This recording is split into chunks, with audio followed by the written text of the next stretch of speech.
Popping with the squad. How y'all doing? How y'all living? It's your boy Amauri. We back with another one. And today we are finally hopping on this Lawrence Docuseries train. I told y'all this was something I wanted to react to on the channel. I'm a really big fan of Lawrence. I'm a really big fan of their sound. I don't know. I really big fan here. If I were to go see the Jonas Brothers tour, I'd literally go just to see Lawrence, if I'm being honest. That being said, I want to get a in-depth look at them on tour. I want to see what they have to say in this docu-series. So we gonna truck along. There's about 4 or 5 episodes, I believe. So it's about time we're starting this. But this is the first episode. Meet Lawrence, the ultimate DIY touring band, featuring Casualty. All right, let's get it.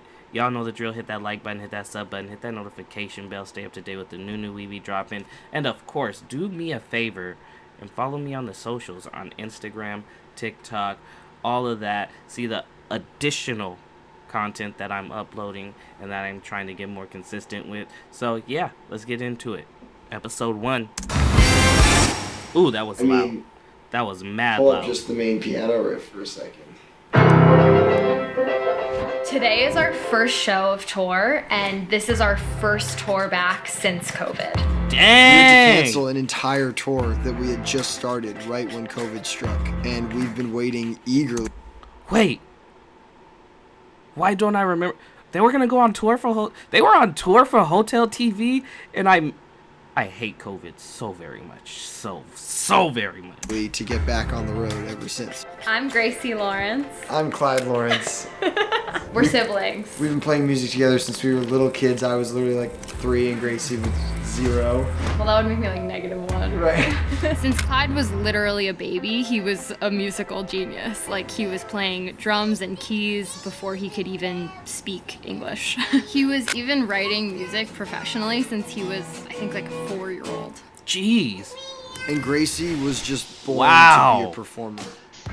From the second that she could do anything, even stand up, she was just the star of the show, whether that was performing a song or a comedy routine or an acting bit at home for our parents and our grandparents, or even on Broadway. She was on Broadway as a kid. It was so abundantly clear. Yo, that's crazy.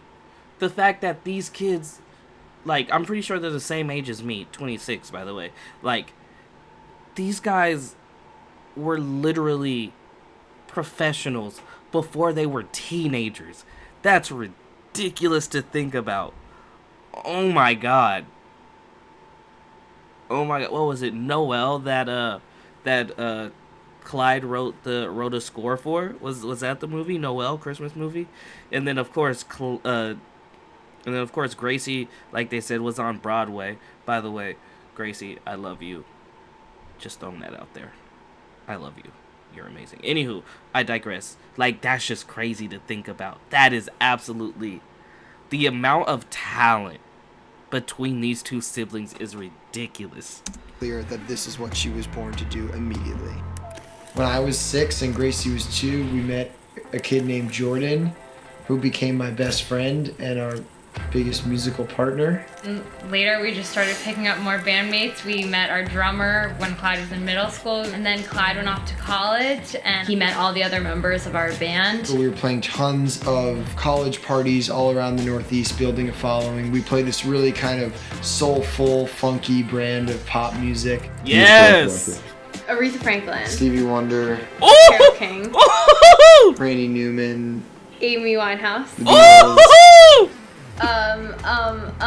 Randy Newman. Oh, you said that already? Once I graduated college and Gracie graduated high school, we just dove in. We started releasing music and we hit the road and started touring the country over and over with this same group of 8 people. And slowly but surely, people seemed to like the music and people liked the live show. And before we knew it, we had amassed a really solidly sized fan base around the whole country. That's what's crazy is that, like, these guys are the epitome of don't give up. These guys are the epitome of you know, don't let yourselves be told what you can and cannot do.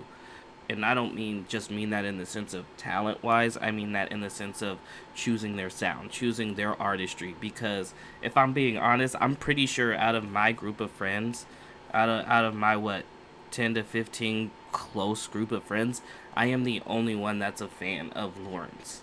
And it's not that they don't my friends don't think Lawrence is talented, because they get the talent, they understand that.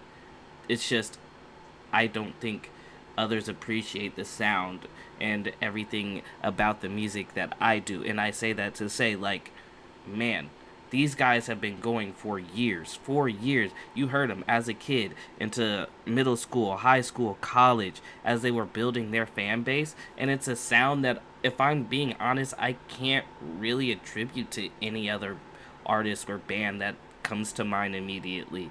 And that's not to say there aren't others doing it, but to say that they've definitely grabbed a niche for themselves, and that they've definitely climbed up that ladder to make sure that, like, where they are, like, they are comfortable in their position with their fans. Like, their fans know the type of sound they are getting from this band, and they love that sound, and that's why their fan base isn't going anywhere. And, like, that's just a testament to how long they've honed their sound, how long they've tried to be different, how long they've also tried to fit in, quote unquote. But I just think that is so very dope. And then the pandemic hit, which slowed everybody down, but we did our best to just keep releasing things on the internet, including putting out our new album, Hotel TV. Yep. So now we're ready to embark on this tour and hopefully pack venues all around North America, ranging from several hundred people to several thousand people. Hey guys, Manscaped and the Testicular Cancer Society have partnered up to introduce the TCS Special Edition Lawnmower 4.0. So this is exciting. I feel like it's a big tour and a new step, and yeah, we'll see how it goes. Okay, so our song Casualty, I had this piano riff for such a long time, and I was trying to figure out what lyrics to pair it with. And I was thinking about that expression, "it isn't you, it's me." It actually all goes back to an episode of Seinfeld. Not that there's anything wrong with that. No, of course not. But I remember watching a Seinfeld episode where they were talking about how to break up with someone, and I had had some recent experiences where I genuinely felt it's not you, it's me, and I thought, how do you tell someone it's not you, it's me in a way that you really mean it? How do you really say that to someone? And so that was why I came up with the lyric, "You've heard it all before, it isn't you, it's me. I'm losing the battle, you're just another casualty." How many lows? I'm sorry, I got so distracted by his shirt. How many lows could Rob Lowe rob if Rob Lowe could rob lows? I don't know why that got a good one out. That got a good chuckle out of it. You're gonna hear a lot of this. I just stuck my tongue into my mask. Really not good. Before you do that, can you take out a lot of the keys from the bass monitor? You can lower the keys in mine as well. We'll take less keys in the horn wedge too. Come on, guys. Let's just practice that note. Ready? You're flat. You're flat. Yeah. There you go. Let's just try that note. Ready? Could I have just the littlest bit of keys back in the guitar wedge? Yes. Oh, they come crawling back. I'm losing the battle. You're just another casualty.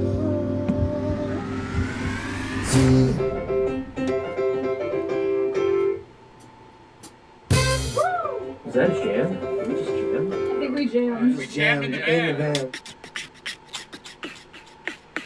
Dang, the first headline show since COVID.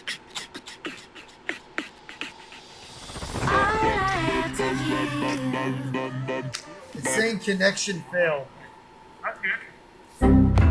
We have 8 people in this band, and they're all super smart, qualified to do a zillion other things, as much or more than they are qualified to do music. Eric Krasno, who produced our first album, he said to me point blank, and he'd be the first to admit it, he was like, You shouldn't have an 8-piece band. And you guys Yeah. were kind of telling me about the band, and you kept listing more and more people. And as you listed more people, my face got like, oh man. But my attitude was like, this isn't gonna be like 8 pieces of dead meat just like sitting on the bus smoking weed while we wait for everyone else to do our jobs. So let me tell you a little bit about each of these people. From the first time I met Johnny, I could tell that this kid was a fucking genius. Johnny has an incredibly important role to play in setting up the shows. He really just has like the right brain and left brain just so developed. I don't know why that makes him one of the nicest people that I know. Sam is more of like the tactile analog version of Johnny's digital brain. He is the car guy, he is our mechanic. He and Clyde go way, way back. That musical relationship is so important for laying the groundwork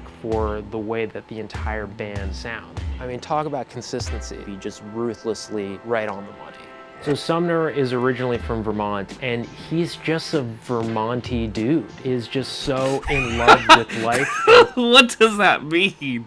He's just a Vermonty dude. Is just so in love with life and the world, and thankfully for us, he's in love with running our merch operation, and he takes so much pride in that. How do I describe Mark? Another psycho smarty. In the van, he'll be reading physics and string theory. He's so calm and meditative, while at the same time turning up just about harder than anyone. And trumpet is a beast of an instrument. Trumpet's impossible. Jordan is absolutely one of the most talented musicians I've ever met. He's worked harder than anyone to be able to step on stage and effortlessly do what he does. He was there for the genesis of this Lawrence musical identity, bringing specific influences to the table. Jordan is also our tour manager. That doesn't happen where the sax player runs your live business. Like, what do you say about Karsh too? He's really the man for his time and place.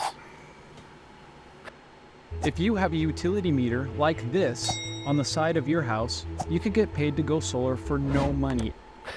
He has an incredibly focused work ethic. The way that he's just absolutely made it his mission to be the best bassist. Whenever we need somebody to make a toast or say something funny, it's Karsh. Yeah. The first time I met Gracie, she was 16. This teeny little girl just races through the crowd and jumps on stage and just starts belting her mind out. The talent it couldn't have been clearer. To me, she was always a fully formed creative professional. As a performer, as a songwriter, bringing this really unique perspective to the band. Volumes have been written about Clyde as an artist, composer, arranger, musician, performer. Kid is mad talented. People that talented shouldn't be normal. When No, I met him, Clyde is not normal. It is ridiculous how talented he is.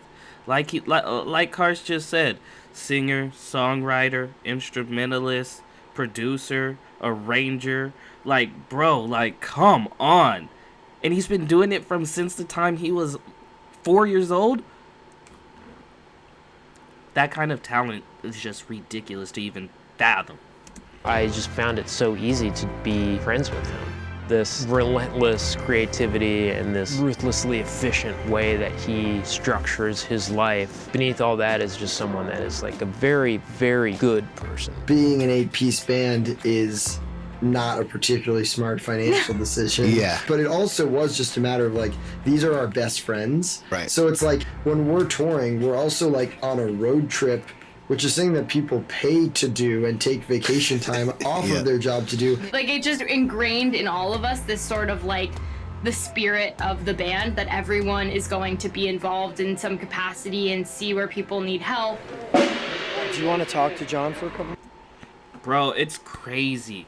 It is, well, I think it's crazy because back in college and a little bit before that, but mostly in college,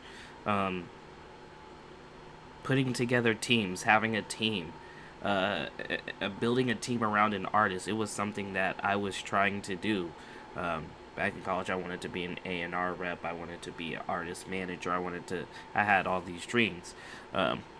Story time for another day. Anywho, that being said, just like having that experience of when you're doing something, when you're building a team, you want to build a team of not just people that you get along with professionally and that are going to be there, you know, to do their job, but the people that you don't mind touring with, the people that you don't mind having to sleep on a van or a bus next to, the people that you don't mind having to set up an entire venue by yourself with. Like, those are the things that matter, especially like I can understand it being just one type of thing, you know, for Lawrence because, you know, it's Gracie, Lawrence, and their brother, and then they have their best friends.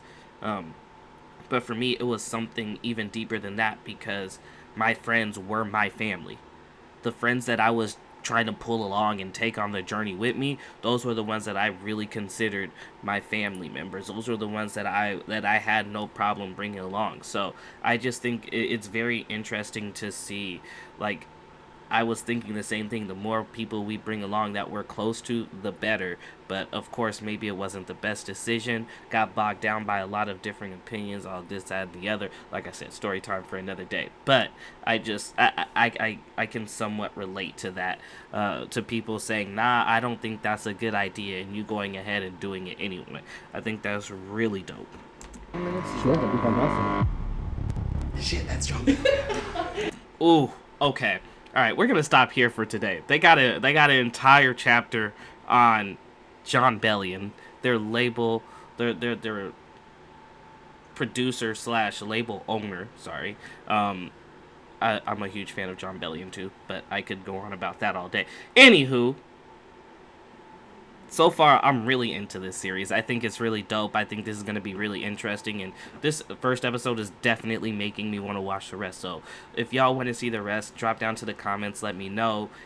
Get this video to 20, yeah, let's do 20 likes. If I can get 20 likes on this video, we'll go ahead and do part 2, and then we'll see where we're at with that one. All right, thank y'all for watching. Y'all know the drill. Hit that like button, hit that sub button, hit that notification bell. Stay up to date with the new we be dropping, and of course, go follow me on my socials: Instagram, TikTok, Facebook. See all the other content that we're dropping, and of course, I'll see you on the next video. I'm gone.